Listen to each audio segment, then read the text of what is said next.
Hello and welcome to Happy Cells and Souls. My name is Julie Powers and I am a licensed Zumba instructor and I'm a partner with the Juice Plus company.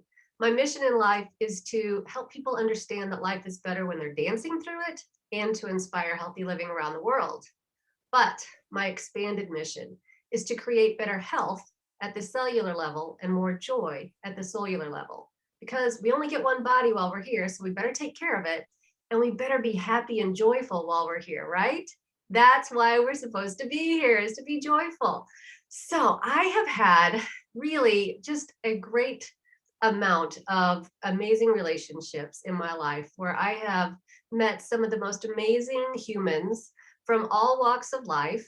And my theory is that we can learn something from literally everyone if we keep our minds open and our hearts open.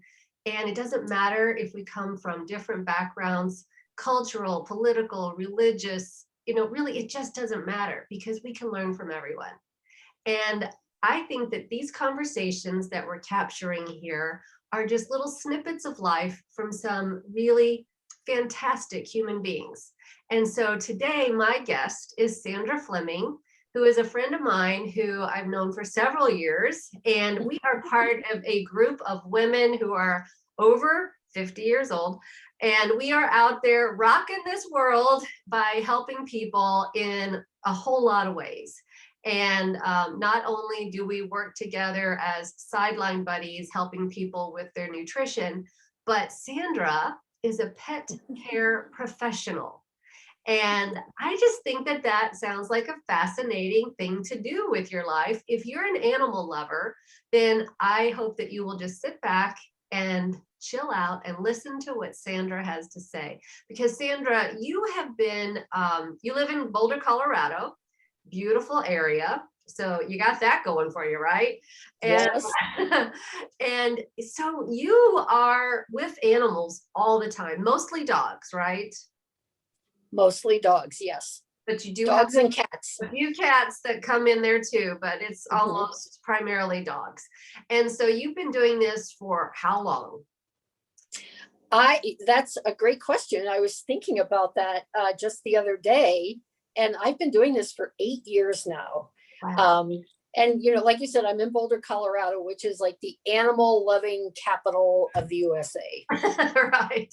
Seriously, we love our pets. Right, right. Which is really what everybody needs to do whenever they have a pet, because we were talking right before we hit the record button about the number of people in the last year during all of the pandemic quarantine times. Lots of families were home together and they're like, hey, let's get a dog. So tell Yes. me, tell me what that's been like for a lot of people and why is it a good thing or a not so good thing? And maybe some people are thinking about getting a dog. And what do they really need to think about? Well, like you said, people getting a dog during COVID, there are good sides and bad sides. One of the great things is for the first time you would hear on the news that um, that that you couldn't find a dog in any of the I keep saying sanctuaries, it's in my brain, but you couldn't find a dog. You couldn't adopt a rescue dog because all of the shelters were empty. And I thought, well, that's great. And then I thought about it a little more, and moving forward as things open up, it's going to be a big change for these pets, whether you get a purebred or a rescue, that they come into a situation where they're with the family, 24/7, and then suddenly things change and people aren't around as much. And that is going to be a big adjustment for many of the dogs, and being aware of that, being prepared for that, is a really good thing to think about, like now, and not wait until it's problematic or potentially a crisis. Right. So what I would say is always consulting trainers. Like, you can never, using a trainer is like the best gift that you can give yourself and your pet. Really? Yes, absolutely. Always better to, if you have a professional in your area, to seek out the help from a professional and not just try to do the training yourself. Oh, totally, totally. So I know a woman who works at a rescue organization, and that question came up one time on a Zoom. It just made me laugh because she paused for a long minute and then she said, people as trainers stink. That wasn't the exact adjective, but you get it. And I just started laughing and I thought, it's true. We all have the best intentions, but there are professionals and they're there for a reason. There are different training methods, but having a trainer, getting one right away, people learn more from the trainer than the dogs learn. Let me just say. Right. Well, you have to learn what you're supposed to do, right? Yeah. Right. And Yeah. since you've been doing this for 8 years, and I know that you have regular families that you help, like you have the same animals that you work with all the time. And so they are very familiar with you. You're very familiar with their routine. Is that true of a lot of pet care professionals, or is it, something where somebody might hire someone that really doesn't know much about their dog or their family lifestyle? And how does that really work for you? What is it that you provide as a pet care professional? That is a great question. I'm glad you asked that, Julie. As a pet care professional, and I actually am the one that coined that phrase, I have to take credit. My business was built by word of mouth. So I have been fortunate to actually have been started in this business by getting referred from a woman who's been working with animals for 18 years. So as I was helping her with her overflow, I always had a million questions. So right away, I'm learning from a pro. And then as my clients got puppies, et cetera, or hired trainers, and say I was on long overnights, I would ask the trainer, can I come along with you and see what you're doing so that I'm consistent? Right. That was another real benefit. And then some of my colleagues are trainers. So I've been in this really great circle of knowledge. And all of my business is one-on-one, is referral. So I'm very lucky. I don't have a business that's like, say, a Rover or one of those online businesses where, yeah, they do background checks and all that great stuff. But just because you love animals doesn't mean that you have that knowledge or that expertise that comes from the people that have been doing it for a long time. Right. So, yeah. So I'm very. I think that makes sense. And also too, I think that as a pet care professional that stays at people's homes, I mean, some people will say, oh, I have a dog sitter. Well, okay, you actually go in and there are many people that you stay in their home. So you stay in their houses, you take care of, their mail, they just check in on the house, being there and being with their pet and giving them all kinds of love besides feeding them. And so really it's important for you to know the maturity level and, the person's respect for your home and your neighborhood and, everything about your lifestyle, so that you don't have somebody coming in who just loves your dog, but your house is torn up when you get back. Right? Or I love the dog, but hey, somebody just asked me to go skiing all day tomorrow, and no, right. Like I don't do that. And, my time in many ways is not my own. Because yes, do I have schedules? Do I have calendars? But things come up, people get stuck out of town, a last minute trip, family emergencies. And as you can imagine, I'm busiest during the holidays, spring break, summer vacation, President's holiday. Right. Yeah, I'm not going anywhere. And, because I go to people's homes, it's really nice for that animal because they're always happiest in their house. Like I don't bring them to my house. They don't get boarded in a kennel situation, which some dogs love that. I'm not saying it's bad. Some dogs really love the boarding situation But my clients, they're more particular, and they want me in the house. They want their pet to be home, which they really thrive. You can keep them on their schedule as much as possible. Right. And, my guarantee is I don't leave them for any longer than 4 hours. They get all their walks, their dog park outings, feed, love, play, all that crazy stuff. That's Mids. great. That is Yeah. great. Yeah. And because you do this full time, you can't have your own pets, right? Because you would have to leave those pets at home, which doesn't make any sense. Correct.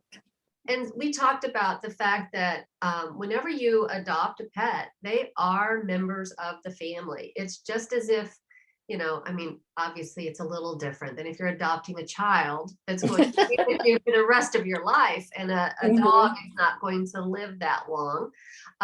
But still, that little doggy is going to be part of your family. And so you do have to take responsibility for all those things, like the training, the feeding, the walking, and all of those things. And I know that whenever we got our dog a long time ago, it was supposed to be our son's dog, which of course mom ended up doing most of the work. Moms out there, I hope you heard that. Yeah, that's pretty much how it works, right? For most people. But I think that it's a really great learning opportunity for kids to take the walks and fill up the water and fill up the food, and help with the training and being consistent, which is really hard to do a lot of times, depending on the kind of dog that you get. So have you had any really unusual experiences that you'd like to share that are just either funny or inspiring, or something that maybe you want to caution people about, something that you'd like to share? Certainly. One of my favorite dogs to talk about is a golden retriever, Moose. He's 5 years old. He's a burning hunk of love. He's energetic, and I inherited him as a client when his other pet care person passed. So his people called and asked if I could take him for walks. I said, sure. I had met him before he came to me, and I knew he was energetic and he was young, but when I started walking Moose, he's terrible on the leash. He would pull me up the street, and their porch is such that, like in the winter, I was afraid that on an icy day, I'd go sailing off the porch. Long story short, I decided that I couldn't walk him like this. He had to change his. So I want you to hear how I'm saying this. I decided he had to change his ways, right? So I was going to train him to be better on the leash. Well, needless to say, my training initially did not go well, because I realized one day I was very like, Moose, bad, stop, just abrupt. And one day I just caught him looking up at me, and I knew that he was telling me, I want to do this, but I'm not getting the message. You're not speaking the right language here. I know. It was so humbling to me. And I had several ahas. I was like, first of all, I'm always like, my tone is one of, you're not doing this right, and pulling him on the leash, and I also realized that I wasn't allowing him. I wasn't waiting. I was anticipating he would do things wrong all the time, and I wasn't waiting to see what would happen. Would it be incorrect? Would it be correct? And then if it didn't do it right, we would just, instead of this business, I'd say, come around here, we're going to do it again. We're going to do it again, do it again. And when he got it right, good dog, good. Not this, So I had to be really consistent. And as soon as I got that big aha, everything changed. Everything changed. He got it.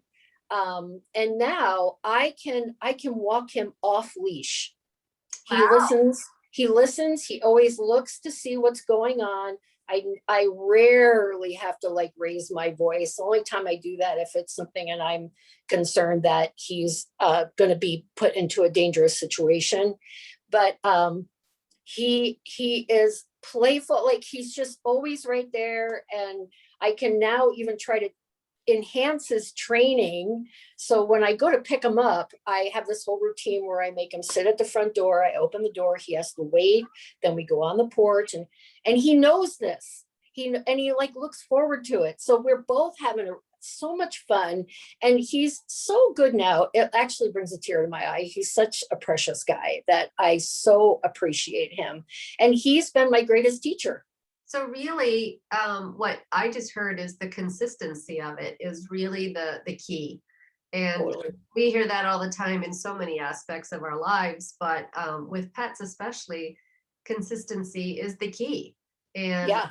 so that's great. Now, I know that we have just a few minutes left because Okay. that goes by so quickly.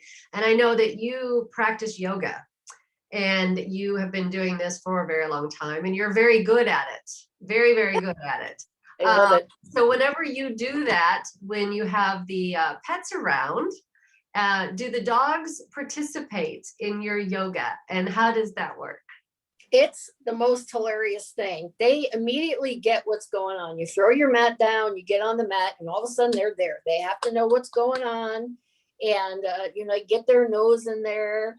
And if I'm doing downward dog, all of a sudden there's this face, where they try to lay on the mat with me, or it's like, boy, I'll tell you what, thing about dogs and cats, they wake up happy. They start their day happy. They're ready to go.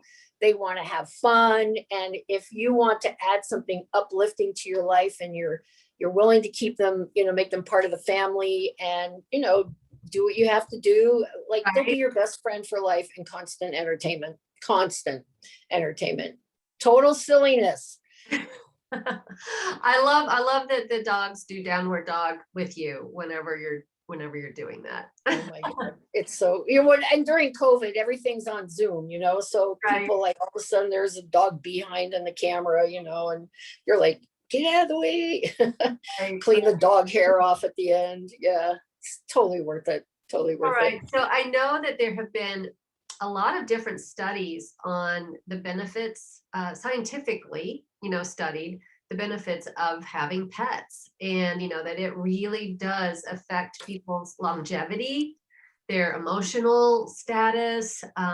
It's for a lot of people who would normally be very lonely, it takes away that isolation and gives them companionship. I know that like horses, they use hippotherapy, and they use the gait of the horse for people that have behavioral or emotional problems. Mhm. And so what have you found to be some of the benefits that having pets offers, not just to you, but to the owners that you have seen with the different people you've worked with? Well, just like you said, they lower your stress levels. The being around them is more calming. They have shown that even physiologically, your immune system is better supported. It helps reduce the likelihood of heart attack. Some dogs, probably more than even I think, can detect illness or irregularity or some kind of discord long before we can. We hear of amazing things that seizure dogs, somebody got a dog to be a companion. They found out that the dog can detect, seizures, or you've heard of life-saving. They caught somebody before they had a heart attack. And I understand that there's dogs that can even smell cancer, or they're detecting a vibration that's a different vibration in the body. Yeah. That's an illness inside the body. So that's pretty cool. Right. They're so intuitive and they're so in the moment. That's probably another thing, especially in our day of devices and disruptions. Pets are in the moment. We pretty much are not these days. And, you can really appreciate that about them. I mean, you hear stories about like they won't let their owner go for a walk. They just won't. They won't. And then, you hear later, oh, well, he had a heart attack, and then the dog saved him.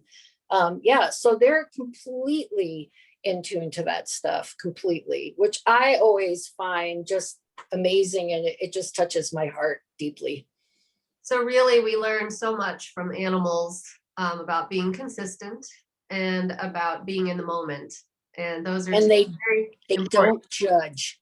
And no judgment, and just being able to wake up happy without bringing all the baggage and garbage from the day before or the night before and just say, Yeah. here we are, let's do this day. Yeah. Love that. You know, I can wake up a little like stressed or out of sorts. And the minute I pick up my first dog, it all shifts. And then, like, when we go to the dog park in the morning, it's a lot of the same dogs and same people. And they're like a bunch of teenagers. They know each other and they're just completely goofy the whole time we're there. I can't, you know, we laugh like every single time we're there. I can't think of a time we didn't. That is great. So Sandra, is there a place that people might be able to go to either find you personally or to find more information? Is there a website or a Facebook page or an Instagram account that we should direct people to, or anything that you might want to share? Sure. I post pictures of my pets constantly. You probably know that, because it's fun. And also, so then the people can see where they were and what they did that day. My Facebook page is just my name, Sandra Fleming, Fleming with one M. And I do have an Instagram account, Yogini Sandra Law.